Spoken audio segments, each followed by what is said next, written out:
To be honest, my man, I think it's a cry for help. You think Sneako's lost? There's something going on. If you guys aren't aware, Sneako's upset. Guns were pulled. Fights were issued. Call for help were sent out from Discord asking for information. Yes. And dirt on Abba and Preach. Yes. A lot of stuff happened. He's spiraling a little bit. But anyways, why don't we play the video? It was on us that the dirt was going for that. Oh, yeah. I'm so sick of Abba and Preach. Send me clips. And all the memes with all the retarded shit they've said. And you start talking about, he was talking about, you guys can see them. But why don't we play? And I'll be honest with you, I'm just watching this all from afar, Feeling like Nostradamus a little bit, predicting the downfall, watching the descent. Listen, my dude, I already told you numerous times. I told you that shit. I told you, you're a wizard, Abba. To be fair, some wizard shit. This wasn't wizard shit. No, I saw Sneako driving on the highway with his feet on the steering wheel. Driving with his feet on the steering wheel and his girl was fucking in the back. I could just see Sneako in a retirement home for like war veterans, and then like all the old people just twitching going, Iraq, Vietnam, and then Sneako's like, cock, 3 bullets in. Ah! You started shit with me by insulting me and my girlfriend out of nowhere, so naturally I responded by making fun of you in return and showcasing the reasons why I don't respect you. But unfortunately, I failed to calculate just how much of a sensitive fucking loser you are. Because this hurt your feelings to such a high degree, it's become like an Armageddon in your brain. 3 months, you have continued to melt down about this. The day after I posted my response, he went on stream and had a huge, unhinged tantrum and meltdown about the whole thing, and then he sent some of his viewers over. So I was... Alright, anybody who wants a gun, please keep your fucking finger off the trigger. All this like stupid beef aside, like if you own a gun, be smart about how you handle it. Because seeing how stupid he's behaving right here in this video, I wouldn't be surprised if there's one actually loaded inside. So like if you doing that and you pop off, you might kill the neighbors below you, above you, and you catching one of the dumbest manslaughter charges possible. So I was joking with them, saying like, oh, you guys must have just stopped the Cuties watch party over there at Sneako's stream, right? Welcome, cucks, that kind of shit. And it got really under his skin in a big way, so he started dancing around with the gun and threatening to come shoot me. So he kept saying, oh, you're in Tampa, right? I'll come see you, waving his gun around and dancing. You wanna watch my clips? Watch my clips. Watch my clips. You want me to watch your clips? Watch my clips. These are the only clips I'm watching, you were? What is it with them and self-snitching? What's up with that? Yeah, I'm gonna come to your house and then wave a gun and then film it and broadcast it. Then you're gonna blame the Matrix. That's what boggles the mind. You're gonna blame the Matrix. Yo, the Matrix this, the Matrix that. You get deplatformed off the Matrix and then you try to go back to the Matrix, and then you snitch on yourself. And then you're gonna blame the Matrix. Yo, God damn. Red Pillars really be like, the Matrix. Nigga, I just watch it. The Matrix. That's you. And I'm sorry to be that guy, this is like the grammar police of guns, but he's a fucking imbecile, you absolute buffoon. What you have there is not clips. These are mags. They're mags, not clips, you absolute fucking dummy.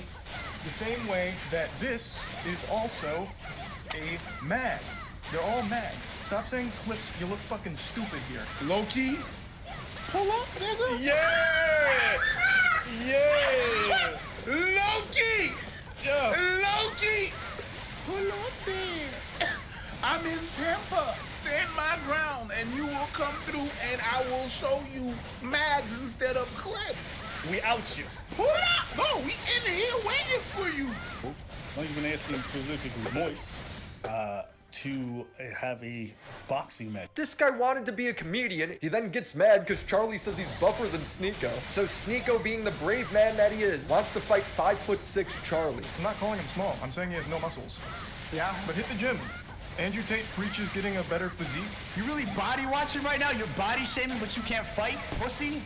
Chat, I'm not reacting to a stream. This guy's pissed me off, and you can tell him this. I want to meet him in person. Monica, I just want to take your bun in a fist and then slam it down like I'm mashing butter. Your dumb mouth that I want to...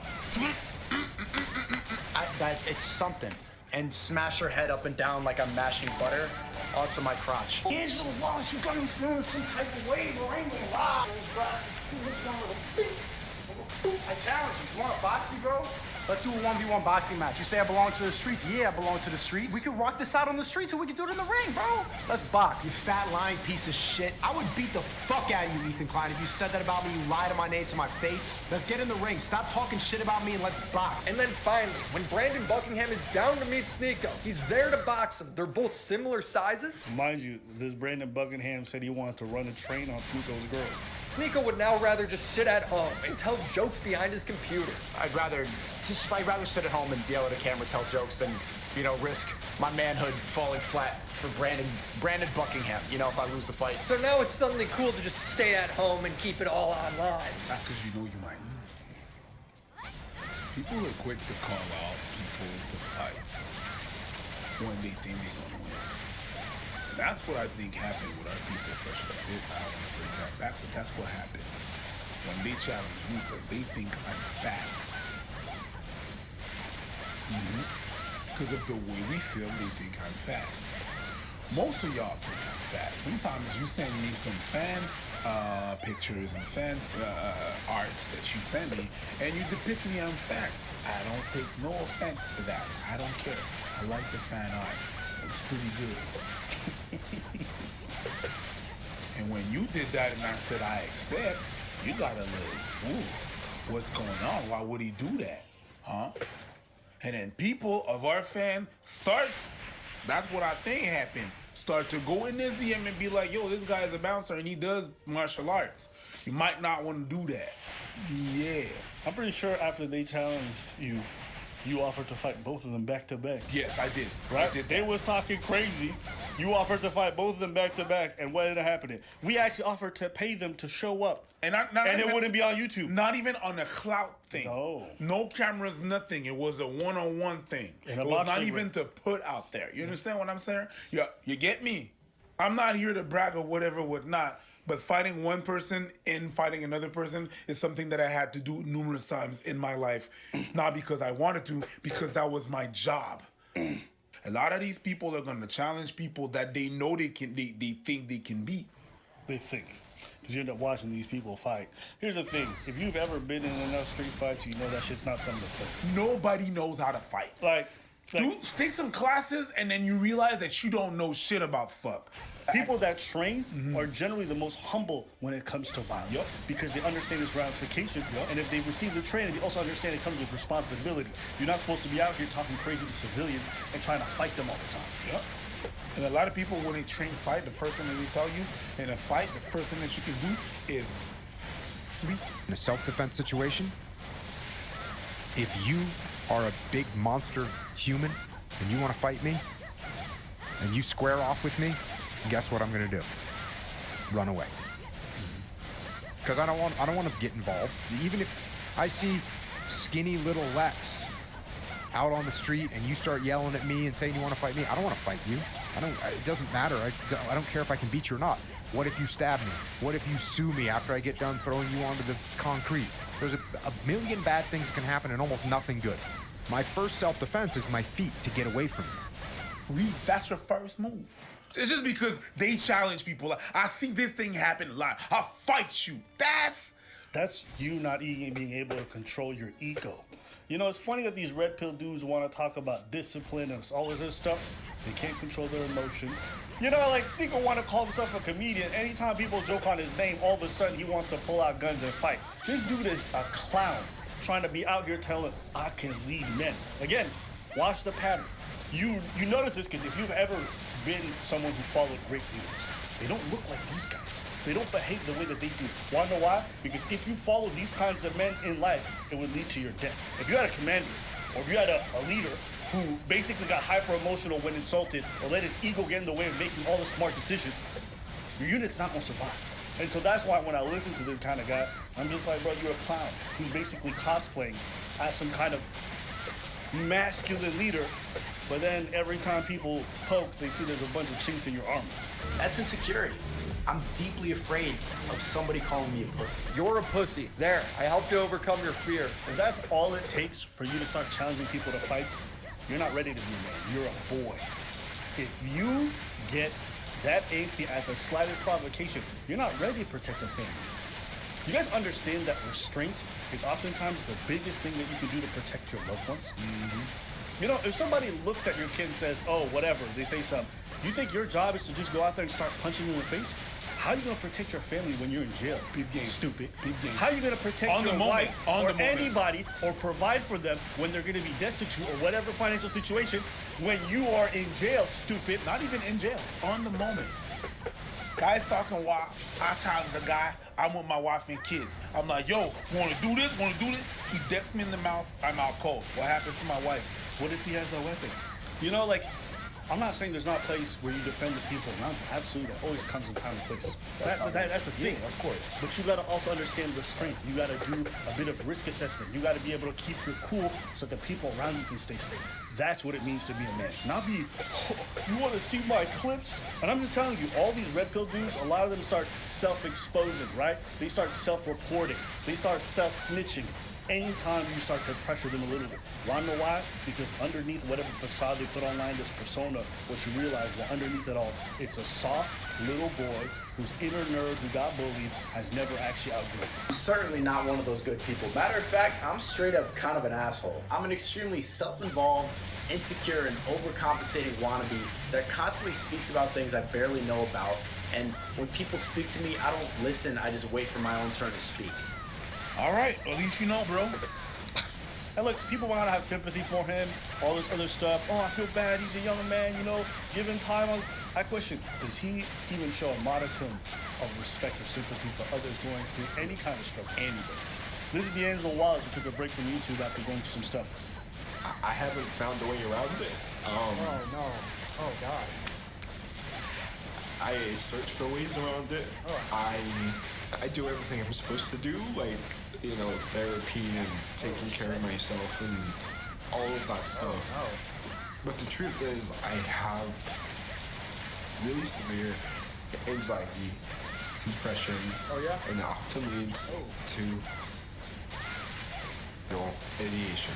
Oh no. Yeah. Maybe you stop thinking about that shit, right? You know, matter of fact, fuck your mental health. Your problems are so easy. I'm set. Get the fuck over it. This is the perfect example of somebody who needs to get the fuck up over it. Get over it. Get over it. Woo! That was his response. Get the fuck over it. Sneeko, I think it's time for you to get the fuck over the fact that you're a cuck. Get over it. You are a cuck. It's okay. It's what you are. No matter how much you cosplay as some conservative red pillar who's found God and other little bullshit, meanwhile you're still having all the premarital sex, drugs and booze and all the kind of hedonism you want. So you think all guys cheat? Every guy cheats. Every guy wants to cheat at least. No guy is naturally monogamous. We just like variety. It's okay. You're a cuck. My God. That's what everyone's always gonna see you as. Even though you hate that moment, even though that's what you're gonna be seen as. That's what you are. You need to go to some therapy and get over it. Have some self-acceptance. The only reason people could use this against you this aggressively is because they know it makes you uncomfortable and you're ashamed. Personally, I don't care. I don't even give a shit that you're doing all this weird stuff sexually. That's your life. Go do that with me. I just think it's funny how sensitive you get about it when people mock you for it. Meanwhile, you want to judge everyone else based off of these Judeo-Christian values that you yourself don't live by. The hypocrisy is why I'm laughing. I don't care that a man sleeps with another man. What I think is hilarious is when you're a pastor who does anti-gay sermons, and then behind closed doors, you taking dick from Tyrone every other Sunday. Like the miles of dick that you took in your ass, I don't want to walk them. Right? You want to talk about everyone else's sexual activities and how not straight these guys are. Meanwhile, you had a dude tickling your balls while you were smashing a girl. That's pretty sus to me. I mean, what other straight guy has so many half-naked photos of himself? He was jerking off in front of a male photographer, laying next to another man's ass. As a kid, he wore his sister's dress. Did I mention he was touching his peener in front of a male photographer? And so while I'm like hitting it from the back, he lays down on the floor and starts licking her. Think about the logistics, like his head is like under, it was like 6 inches, like his eyebrows are like tickling the bottom.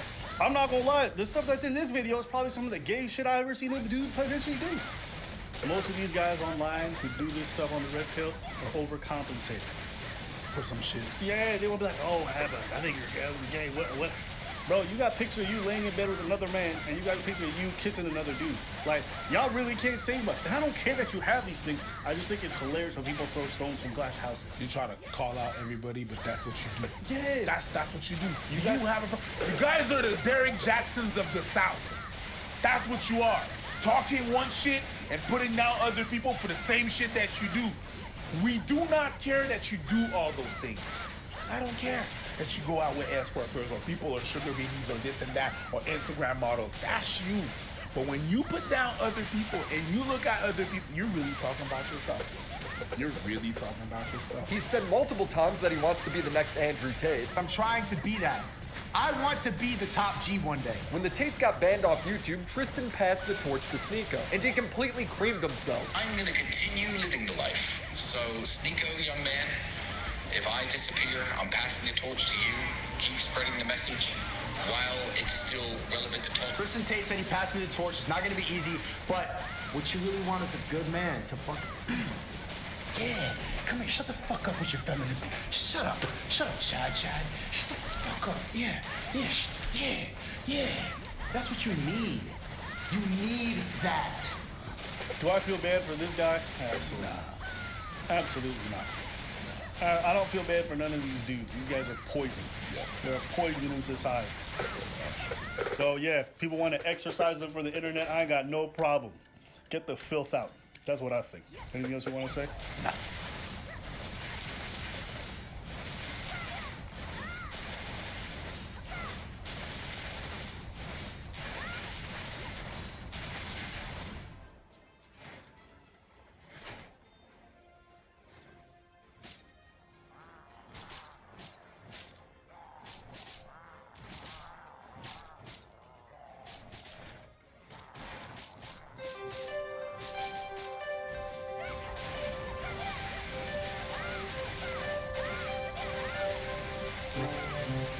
Rich Dad on Brilliance Audio presents the unabridged recording of Rich Dad's Guide to Investing. What the rich invest in that the poor and middle class do not. By Robert T. Kiyosaki. Performed by Tim Wheeler. A father's advice on investing. Years ago, I asked my rich dad, what advice would you give to the average investor? His reply was, don't be average. The 90-10 rule of money. Most of us have heard of the 80-20 rule. In other words, 80% of our success comes from 20% of our efforts. Originated by the Italian economist Vilfredo Pareto in 1897, it is also known as the principle of least effort.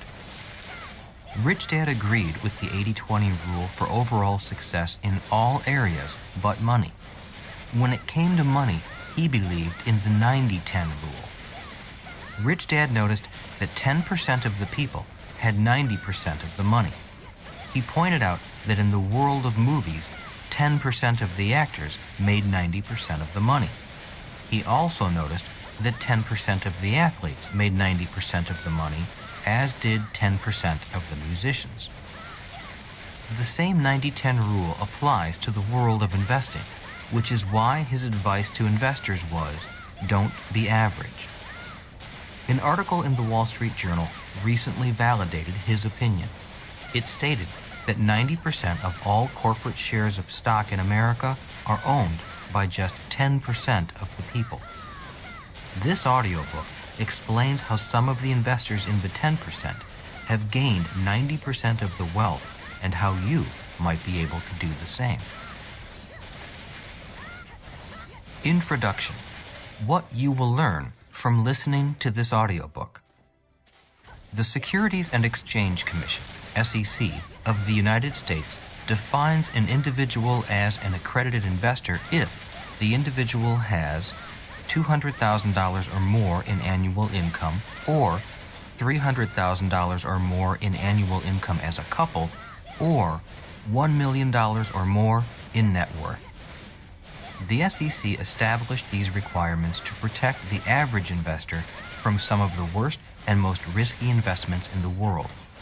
The problem is that these investor requirements also shield the average investor from some of the best investments in the world, which is one reason why Rich Dad's advice to the average investor was, don't be average. Starting with nothing. This audiobook begins with my return from Vietnam in 1973. I had less than a year to go before I was going to be discharged from the Marine Corps. That meant that in less than a year I was going to have no job, no money, and no assets. So, this audiobook begins at a point that many of you may recognize, and that is a point of starting with nothing. All I had in 1973 was the dream of someday being very rich and becoming an investor who could qualify to invest in the investments of the rich. These are investments that few people ever hear about, that are not written about in the financial newspapers, and are not sold over the counter by investment brokers. This audiobook begins when I had nothing but a dream and my rich dad's guidance to become an investor. This audiobook should be of interest to you, whether you have very little money to invest or have a lot to invest, whether you know very little about investing or you know a lot about investing. It is about a very complex subject, but written as simply as possible. It is written for anyone interested in becoming a better informed investor, regardless of how much money they have. If this is your first audiobook on investing, and you are concerned that it might be too complicated, please do not be concerned. All I ask is that you have a willingness to learn and listen to this audiobook from the beginning to the end with an open mind. If there are parts of the audiobook that you do not understand, then just listen to the words and continue on to the end. Even if you do not understand everything, you will know more about the subject of investing than many people who are currently investing in the market just by listening all the way through to the conclusion. In fact, by listening to the entire audiobook, you will know a lot more about investing than many people who are being paid to give their investment advice. This audiobook begins with the simple and goes into the sophisticated without getting too bogged down in detail and complexity. In many ways, this audiobook starts simple and remains simple, although it covers some very sophisticated investor strategies. This is a story of a rich man guiding a young man with pictures and diagrams to help explain the often confusing subject of investing. The 90-10 rule of money. My rich dad appreciated the Italian economist Vilfredo Pareto's discovery of the 80-20 rule, also known as the principle of least effort. Yet when it came to money, Rich Dad was more aware of the 90-10 rule, which says that 10% of the people make 90% of the money. I am personally concerned because more and more families are counting on their investments to support them in the future. The problem is that while more people are investing, very few of them are well-educated investors. When the market crashes, what will happen to all these new investors? The federal government of the United States insures our savings from catastrophic loss, but it does not insure our investments. That is why, when I asked my rich dad, what advice would you give the average investor, his reply was, don't be average. How not to be average? I became very aware of the subject of investing when I was just 12 years old. Up until that age, the concept of investing was not really in my head. Baseball and football were on my mind, but not investing. I had heard the word, but I had not really paid much attention until I saw what the power of investing could do. I remember walking along a beach with the man I call my rich dad and his son Mike, my best friend. Rich Dad was showing his son and me a piece of real estate he had just purchased. Although only 12 years old, I realized that my rich dad had just purchased one of the most valuable pieces of property in our town. Even though I was young, I knew that oceanfront property with a sandy beach in front of it was more valuable than property without a beach on it. My first thought was, how can Mike's dad afford such an expensive piece of property? I stood there with the waves washing over my bare feet, looking at a man the same age as my real dad, who was making one of the biggest financial investments of his life. I was in awe of how he could afford such a piece of land. I knew that my dad made much more money because he was a highly paid government official with a bigger salary. But I also knew that my real dad could never afford to buy land right on the ocean. So, how could Mike's dad afford this land when my dad couldn't? Little did I know that my career as a professional investor had begun the moment I realized the power built into the word investing. Some 40 years after that walk on the beach with my rich dad and his son Mike, I now have people asking me many of the same questions I began asking that day. In the investment classes I teach, people ask me questions similar to those I began asking my rich dad. Questions such as, how can I invest when I don't have any money? I have $10,000 to invest. What would you recommend I invest in? Do you recommend investing in real estate, mutual funds, or stocks? Can I buy real estate or stocks without any money? Doesn't it take money to make money? Isn't investing risky? How do you get such high returns with low risk? Can I invest with you? People are beginning to realize the power hidden in the word investing. Many want to find out how to acquire that power for themselves. Many of these questions will be answered for you by the time you've finished listening to this audiobook. And if some are not answered here, it is my hope that you are inspired to dig further yourself to find the answers that work for you. Over 40 years ago, the most important thing my rich dad did for me was spark my curiosity on this subject of investing. My curiosity was aroused when I realized that my best friend's dad, a man who made less money than my real dad, at least when comparing paycheck to paycheck, could afford to acquire investments that only rich people could afford. I realized that my rich dad had a power my real dad did not have, and I wanted to have that power also. Many people are afraid of this power and stay away from it, and many even fall victim to it. Instead of running from the power or condemning it by saying such things as, the rich exploit the poor, or investing is risky, or I'm not interested in becoming rich, I became curious. It is my curiosity and my desire to acquire this power, also known as knowledge and abilities, that set me off on a lifelong path of inquiry and learning. Investing like a rich person. While this audiobook may not give you all the technical answers you may want, the intention is to offer you an insight into how many of the richest self-made individuals made their money and went on to acquire great wealth.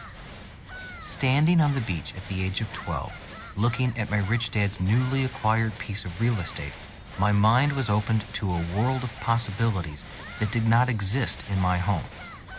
I realized that it was not money that made my rich dad a rich investor. I realized that my rich dad had a thinking pattern that was almost exactly opposite and often contradicted the thinking of my real dad. I realized that I needed to understand the thinking pattern of my rich dad if I wanted to have the same financial power he had. I knew that if I thought like him, I would be rich forever. I also knew that if I did not think like him, I would never really be rich, regardless of how much money I had. Rich Dad had just invested in one of the most expensive pieces of land in our town, and he had no money. I realized that wealth was a way of thinking and not a dollar amount in the bank.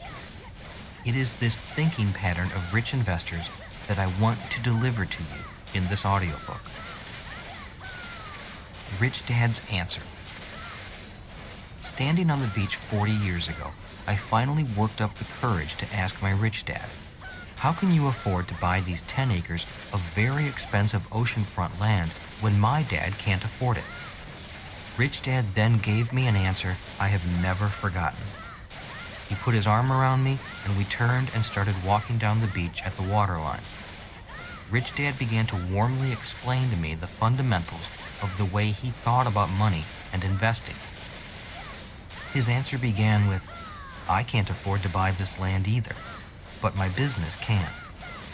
We walked on the beach for an hour that day, Rich Dad with his son on one side and me on his other side. My investor lessons had begun. Some time ago, I was teaching a 3-day investment course in Sydney, Australia. The first day and a half, I discussed the ins and outs of building a business. Finally, in frustration, a participant raised his hand and said, "I came to learn about investing. Why are you spending so much time on business?" My reply was, there are 2 reasons. Reason number 1 is that what we ultimately invest in is a business. If you invest in stocks, you are investing in a business. If you buy a piece of real estate, such as an apartment building, that building is also a business. If you buy a bond, you are also investing in a business. In order to be a good investor, you first need to be good at business. Reason number 2 is that the best way to invest is to have your business buy your investments for you. The worst way to invest is to invest as an individual. The average investor knows very little about business and often invests as an individual. That is why I spend so much time on the subject of business in an investment course. And that is why this audiobook will spend some time on how to build a business as well as how to analyze a business. I will also spend time on investing through a business because that is how Rich Dad taught me to invest. As he said to me 40 years ago, "I can't afford to buy this land either, but my business can." In other words, my Rich Dad's rule was, my business buys my investments. Most people are not rich because they invest as individuals and not as business owners. In this audiobook, you will see why most of the 10% who own 90% of the stocks are business owners and invest through their businesses, and how you can do the same. I call these people 90-10 investors in this audiobook.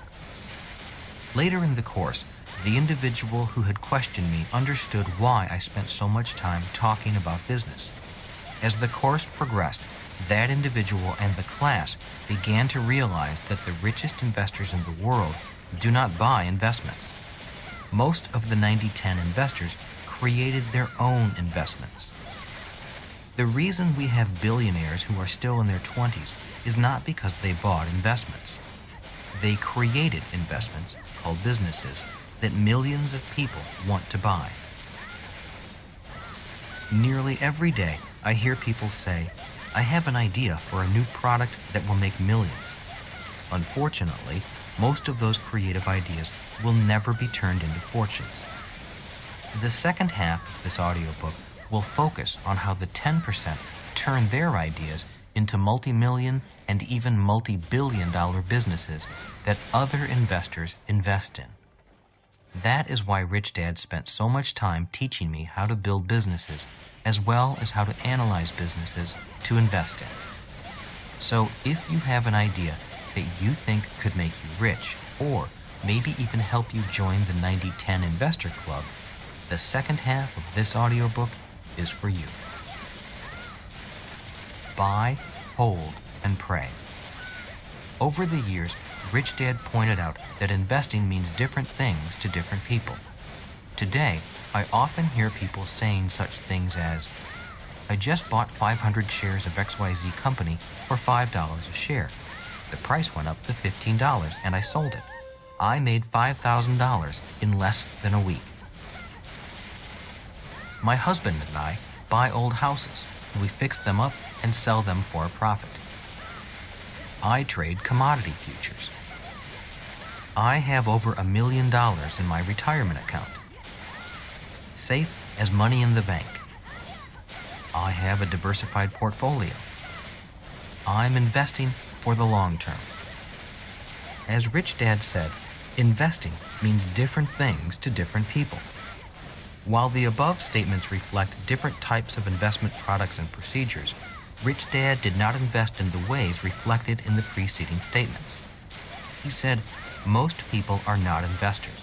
Most people are speculators or gamblers.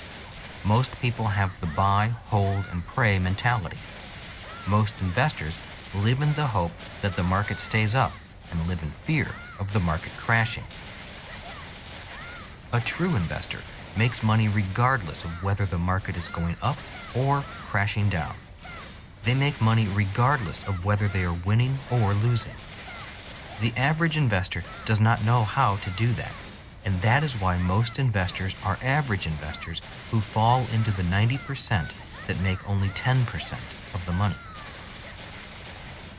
More than buying, holding, and praying. Investing meant more to Rich Dad than buying, holding, and praying.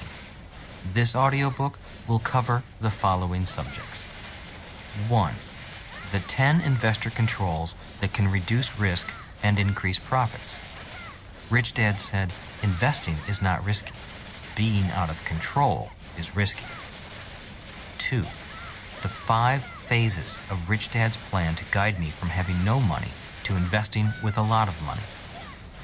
Phase 1 of Rich Dad's plan was preparing my mind to become a rich investor. This is a simple yet very important phase for anyone who wants to invest with confidence. 3. The different tax laws for different investors.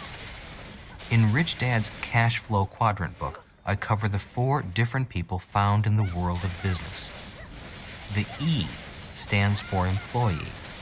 The S stands for self-employed or small business. The B stands for business owner.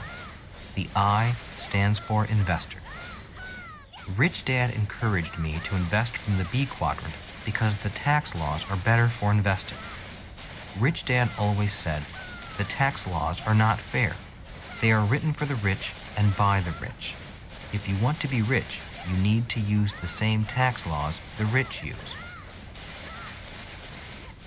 One of the reasons that 10% of the people control most of the wealth is that only 10% know which tax laws to use.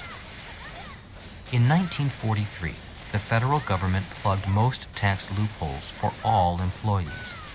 In 1986, the federal government took away the tax loopholes from individuals in the S quadrant, individuals such as doctors, lawyers, accountants, engineers, and architects who had previously enjoyed them. In other words, another reason that 10% of the investors make 90% of the money is that only 10% of all investors know how to invest from the different quadrants in order to gain different tax advantages. The average investor often only invests from one quadrant. 4. Why and how a true investor will make money regardless of whether the market goes up or down. 5. The difference between fundamental investing and technical investing. 6. 5 types of top-level investors. In Rich Dad's Cash Flow Quadrant, I went into the 5 levels of investors. This audiobook classifies the top 2 levels of investors, professional and capitalist, into the following 5 types of investors. The accredited investor, the qualified investor, the sophisticated investor, the inside investor, the ultimate investor. By the end of this audiobook, you will know the different skill and education requirements for each of these investors. 7. The difference between not having enough money and having too much money. Many people say, when I make a lot of money, my money problems will be over. What they fail to realize is that having too much money is as big a problem as not having enough money. In this audiobook, you will learn the difference between the 2 kinds of money problems. One problem is the problem of not enough money. The other problem is the problem of too much money. Few people realize how big a problem having too much money can be. One of the reasons so many people go broke after making a lot of money is that they do not know how to handle the problem of too much money. In this audiobook, you will learn how to start with the problem of not having enough money, how to make a lot of money, and then how to handle the problem of too much money. In other words, this audiobook will not only teach you how to make a lot of money, but more importantly, it will teach you how to keep it. As Rich Dad said, what good is making a lot of money if you wind up losing it all? A stockbroker friend of mine once said to me, "The average investor does not make money in the market. I have seen so many investors make money one year and give it all back the next year." 8. How to make much more than just $200,000, the minimum income level to begin investing in the investments of the rich. Rich Dad said to me, "Money is just a point of view. How can you be rich if you think $200,000 is a lot of money? If you want to be a rich investor, you need to see that $200,000, the minimum dollar amount to qualify as an accredited investor, is just a drop in the bucket." And that is why Phase 1 of this audiobook is so important. Phase 1 of this audiobook, which is preparing yourself mentally to be a rich investor, has a short mental quiz for you at the end of each chapter. Although the quiz questions are simple, they are designed to have you think and maybe discuss your answers with the people you love. It was the soul-searching questions my rich dad asked me that helped me find the answers I was looking for. In other words, many of the answers I was looking for regarding the subject of investing were really inside me all along. What makes the 90-10 investor different?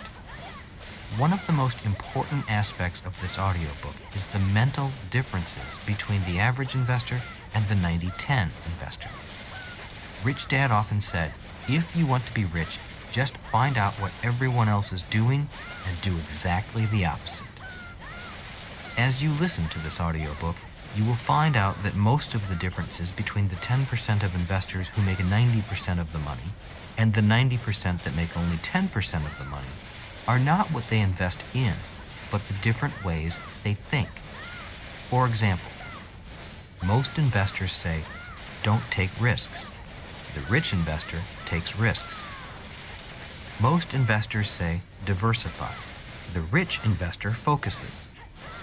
The average investor tries to minimize debt. The rich investor increases debt in their favor. The average investor tries to decrease expenses. Rich investors know how to increase expenses to make themselves richer. The average investor has a job. The rich investor creates jobs. The average investor works hard. The rich investor works less and less to make more and more. The other side of the coin. So, an important aspect of listening to this audiobook is to notice when your thoughts are often 180 degrees out from the guiding thoughts of my rich dad. Rich Dad said, one of the reasons so few people become rich is that they become set in one way of thinking. They think there is only one way to think or do something.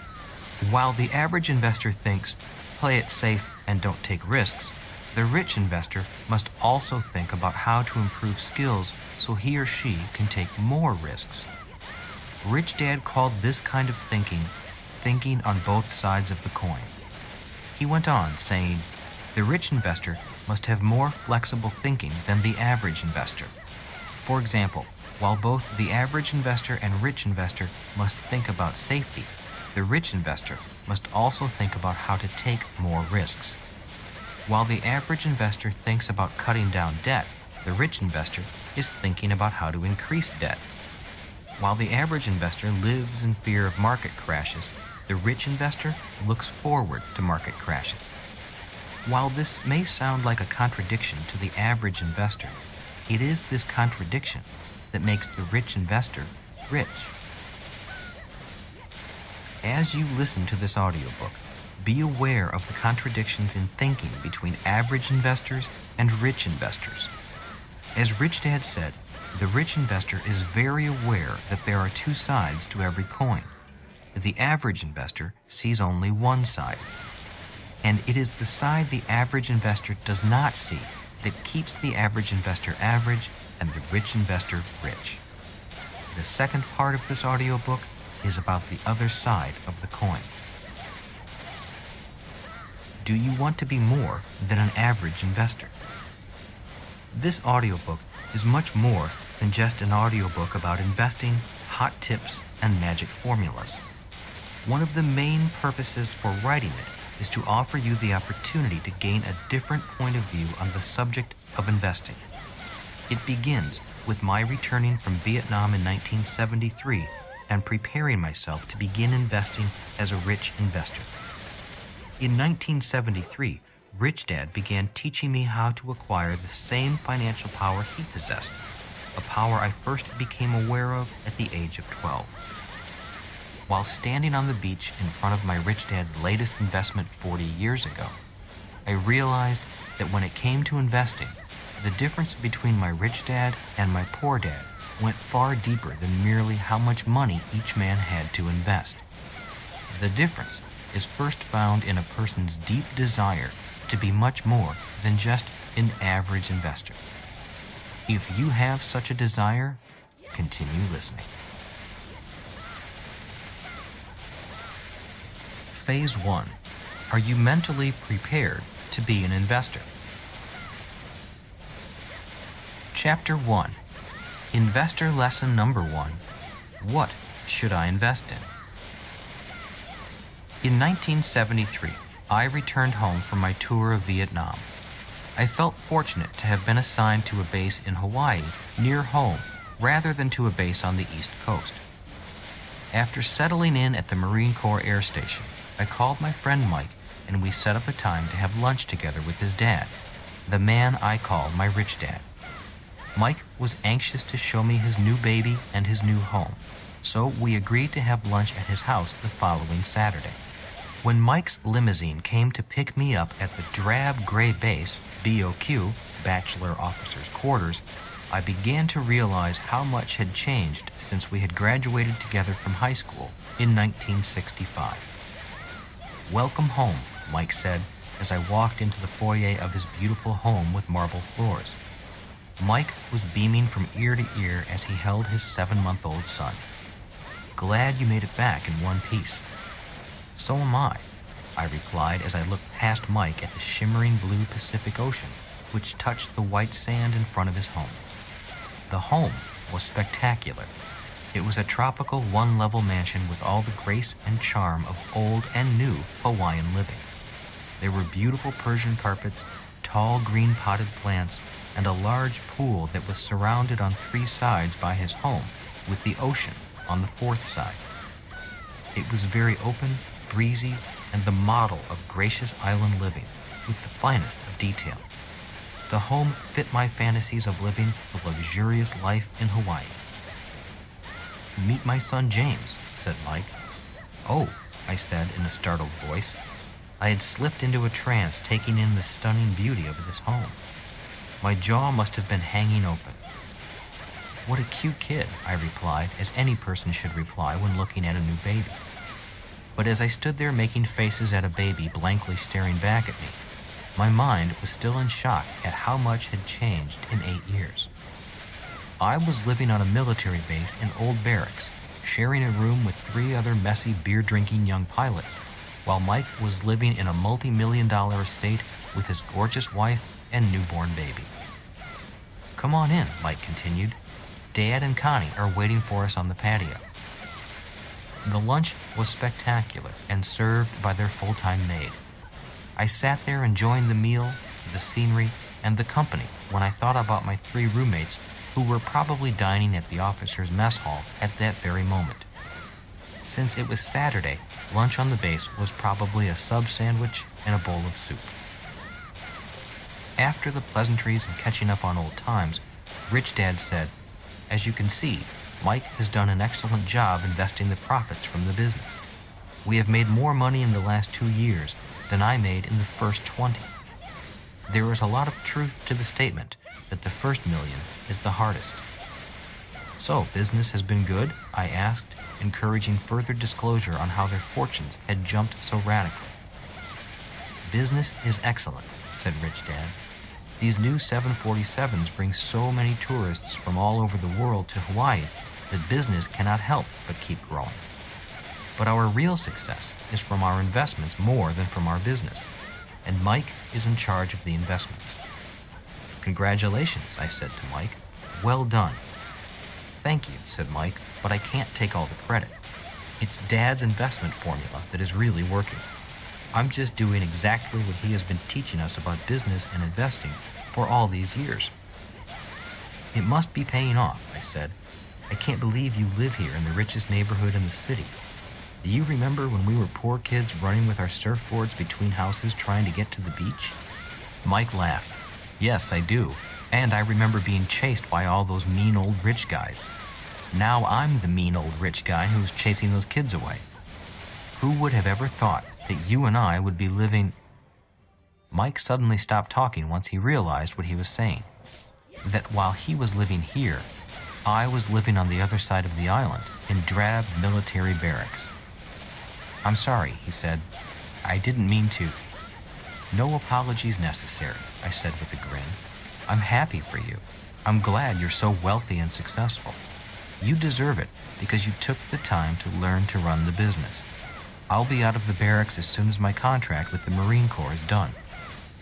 Rich Dad, sensing the tension between Mike and me, broke in and said, and he's done a better job than I have. I'm very proud of him. I'm proud of both my son and his wife. They are a great team and have earned everything they have. Now that you're back from the war, it's your turn, Robert. May I invest with you? I'd love to invest with you, I eagerly replied. I saved nearly $3,000 while I was in Vietnam, and I'd like to invest it before I spend it. Can I invest with you? Well, I'll give you the name of a good stockbroker, Rich Dad said. I'm sure he'll give you some good advice, maybe even a hot tip or two. No, I said. I want to invest in what you are investing in. Come on, you know how long I've known you two. I know you've always got something that you're working on or investing in. I don't want to go to a stockbroker. I want to be in a deal with you guys. The room went silent as I waited for Rich Dad or Mike to respond. The silence grew into tension. Did I say something wrong? I finally asked. No, said Mike. Dad and I are investing in a couple of new projects that are exciting, but I think it is best you call one of our stockbrokers first and begin investing with him. Again, there was silence, punctuated only by the clinking of the dishes and glasses as the maid cleared the table. Mike's wife, Connie, excused herself and took the baby to another room. I don't understand, I said. Turning to Rich Dad more than Mike, I continued, all these years I've worked right alongside the two of you building your business. I've worked for close to nothing. I went to college as you advised, and I fought for my country as you said a young man should. Now that I'm old enough and I finally have a few dollars to invest, you seem to hesitate when I say I want to invest in what you invest in. I don't understand. Why the cold shoulder? Are you trying to snub me or push me away? Don't you want me to get rich like you? It's not a cold shoulder, Mike replied, and we would never snub you or not wish you to attain great wealth. It's that things are different now. Rich Dad nodded his head in slow and silent agreement. We'd love to have you invest in what we invest in, Rich Dad finally said, but it would be against the law. Against the law? I echoed in loud disbelief. Are you two doing something illegal? No, said Rich Dad with a chuckle. We would never do anything illegal. It's too easy to get rich legally to ever risk going to jail for something illegal. And it is because we want to always remain on the right side of the law that we say it would be illegal for you to invest with us, said Mike. It's not illegal for Mike and me to invest in what we invest in, but it would be illegal for you, Rich Dad tried to summarize. Why? I asked. Because you are not rich, said Mike softly and gently. What we invest in is for rich people only. Mike's words went straight through me. Since he was my best friend, I knew they were difficult words for him to say to me. And although he said them as gently as possible, they still hurt and cut like a knife through my heart. I was beginning to sense how wide the financial gap between us was. While his dad and my dad both started out with nothing, he and his dad had achieved great wealth. My dad and I were still from the other side of the tracks. I could sense that this big house with the lovely white sand beach was still far away from me, and the distance was measured in more than miles. Leaning back in my chair and crossing my arms in introspective thought, I sat there nodding quietly as I pondered that moment in our lives. We were both 25 years old, but in many ways, Mike was 25 years ahead of me financially. My own dad had just been more or less fired from his government job, and he was starting over with nothing at age 52. I had not even begun. "Are you okay?" asked Rich Dad gently. "Yeah, I'm okay," I replied, doing my best to hide the hurt that came from feeling sorry for myself and for my family. "I'm just doing some deep thinking and some soul searching," I said, mustering a brave grin. The room was silent as we listened to the waves and as the cool breeze blew through the beautiful home. Mike, Rich Dad, and I sat there while I came to terms with the message and its reality. "So, I can't invest with you because I'm not rich," I finally said as I came out of my trance. "And if I did invest in what you invest in, it would be against the law." Rich Dad and Mike Dad nodded. "In some instances," Mike added. "And who made this law?" I asked. "The federal government," Mike replied. "The SEC," Rich Dad added. "The SEC?" I asked. "What is the SEC?" "The Securities and Exchange Commission," Rich Dad responded. "It was created in the 1930s under the direction of Joseph Kennedy, father of the late President John Kennedy." "Why was it created?" I asked. Rich Dad laughed. "It was created to protect the public from wild, unscrupulous deal-makers, businessmen, brokers, and investors." "Why do you laugh?" I asked. "It seems like that would be a good thing to do." "Yes, it is a very good thing," Rich Dad replied, still chuckling a little. "Prior to the stock market crash of 1929, many shady, slippery, and shoddy investments were being sold to the public. A lot of lying and misinformation was being put forth. So the SEC was formed to be the watchdog. It is the agency that helps make, as well as enforce, the rules. It serves a very important role. Without the SEC, there would be chaos." "So why do you laugh?" I persisted. "Because while it protects the public from the bad investments, it also keeps the public out of the best investments," replied Rich Dad in a more serious tone. "So if the SEC protects the public from the worst investments and from the best investments, what does the public invest in?" I asked. "The sanitized investments," Rich Dad replied. "The investments that follow the guidelines of the SEC." "Well, what is wrong with that?" I asked. "Nothing," said Rich Dad. "I think it's a good idea. We must have rules and enforce the rules. The SEC does that." "But why the chuckle?" I asked. "I've known you too many years, and I know you are holding back something that is causing you to laugh." "I've already told you," said Rich Dad. "I chuckle because in protecting the public from the bad investments, the SEC also protects the public from the best investments." "Which is one of the reasons the rich get richer?" I asked tenuously. "You got it," said Rich Dad. "I chuckle because I see the irony in the big picture. People invest because they want to get rich, but because they're not rich, they're not allowed to invest in the investments that could make them rich. Only if you're rich can you invest in a rich person's investments, and so the rich get richer. To me, that is ironic." "But why is it done this way?" I asked. "Is it to protect the poor and middle class from the rich?" "No, not necessarily," Mike responded. "I think it is really to protect the poor and the middle class from themselves." "Why do you say that?" I asked. "Because there are many more bad deals than good deals. If a person is not aware, all deals, good and bad, look the same. It takes a great deal of education and experience to sort the more sophisticated investments into good and bad investments.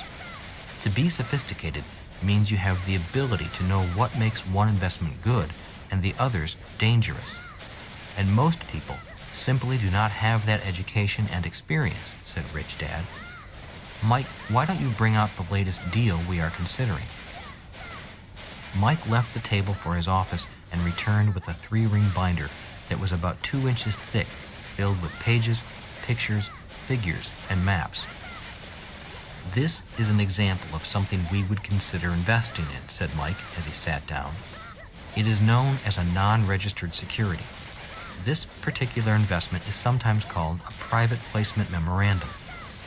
My mind went numb as Mike flipped through the pages and showed me the graphs, charts, maps, and pages of written text that described the risks and rewards of the investment. I felt drowsy as Mike explained what he was looking at and why he thought it was such a great investment opportunity. Rich Dad, seeing me begin to fade away with the overload of unfamiliar information, stopped Mike and said, "This is what I wanted Robert to see." Rich Dad then pointed to a small paragraph at the front of the book that read, "Exemptions from the Securities Act of 1933. "This is what I want you to understand," he said. I leaned forward to be better able to read the fine print his finger was pointing to. The fine print said, "This investment is for accredited investors only. An accredited investor is generally accepted to be someone who has a net worth of $1 million or more, or has had an annual income of $200,000 or more in each $1 million or more years, or $300,000 jointly with a spouse, and who has a reasonable expectation of reaching the same income level in the current year." Leaning back in my chair, I said, "This is why you say I cannot invest in what you invest in. This investment is for rich people only." "Or people with high incomes," said Mike. "Not only are these guidelines tough, but the minimum amount you can invest in this investment is $35,000. That is how much each investment unit, as it is called, costs." $35,000, I said with a gasp. "That is a lot of money and a lot of risk. You mean that is the least someone can invest in this deal?" Rich Dad nodded. "How much does the government pay you as a Marine Corps pilot?" I was earning about $12,000 a year with flight pay and combat pay in Vietnam. I really don't know what my pay will be here now that I am stationed in Hawaii. I might get some COLA, cost of living allowance, but it sure isn't going to be much, and it certainly will not cover the cost of living in Hawaii. "So for you to have saved $3,000 was quite an accomplishment," said Rich Dad, doing his best to cheer me up. "You saved nearly 25% of your gross income." I nodded, yet silently I realized how very, very far behind I was from becoming a so-called accredited investor. I realized that even if I achieved the rank of general in the Marine Corps, I would probably not earn enough money to be considered an accredited investor.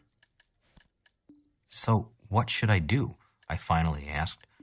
"Why can't I just give you my $3,000 and you combine it with your money and we split the profits when the deal pays off?"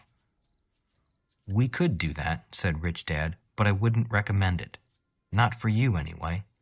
"Why?" I asked. "Why not for me?"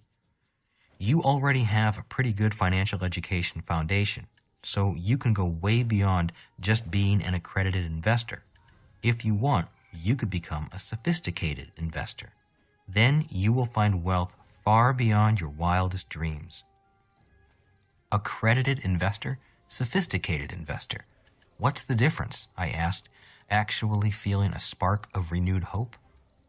"Good question," Mike said with a smile, sensing that his friend was coming out of a slump. An accredited investor is by definition someone who qualifies because he or she has money. That is why an accredited investor is often called a qualified investor, Rich Dad explained. But money alone does not qualify you to be a sophisticated investor. "What is the difference?" I asked. "Well, did you see the headlines in yesterday's newspaper about the Hollywood movie star who lost millions in an investment scam?" asked Rich Dad. I nodded my head. Yes, I did. Not only did he lose millions, he had to pay the tax department for untaxed income that went into that deal. Well, That is an example of an accredited or qualified investor, Rich Dad continued. But just because you have money does not mean you're a sophisticated investor. This is why we often hear of so many high-income people such as doctors, lawyers, rock stars, and professional athletes losing money in less than sound investments. They have the money, but they lack the sophistication. They have money, but don't know how to invest it safely and for high returns. All the deals look the same to them. They can't tell a good investment from a bad one. People like them should stay only in sanitized investments or hire a professional money manager they trust to invest for them. So, what is your definition of a sophisticated investor? I asked. A sophisticated investor knows the 3 E's, said Rich Dad. The 3 E's, I repeated. What are the 3 E's? Rich Dad then turned over the private placement memorandum we were looking at and wrote the following on the back of one of the pages. Education, experience, excess cash. Those are the 3 E's, he said, looking up from the page. Achieve those 3 items, and you will be a sophisticated investor. Looking at the 3 items, I said, so the movie star had excess cash, but he lacked the first 2 items. Rich Dad nodded. And there are many people with the right education, but they lack the experience. And without real-life experience, they often lack the excess cash. People like that often say, I know, when you explain things to them, but they do not do what they know, added Mike. Our banker always says, I know, to what Dad and I do, but for some reason, he does not do what he claims he knows. And that is why your banker lacks the excess cash, I said. Rich Dad and Mike nodded. Again, the room went silent as the conversation ended. All 3 of us were deep in our own private thoughts. Rich Dad signaled the maid for more coffee, and Mike closed the 3-ring binder. I sat with my arms crossed, gazing out upon the deep blue Pacific Ocean at Mike's beautiful home, and contemplating the next direction my life would take. I had finished college as my parents had wished.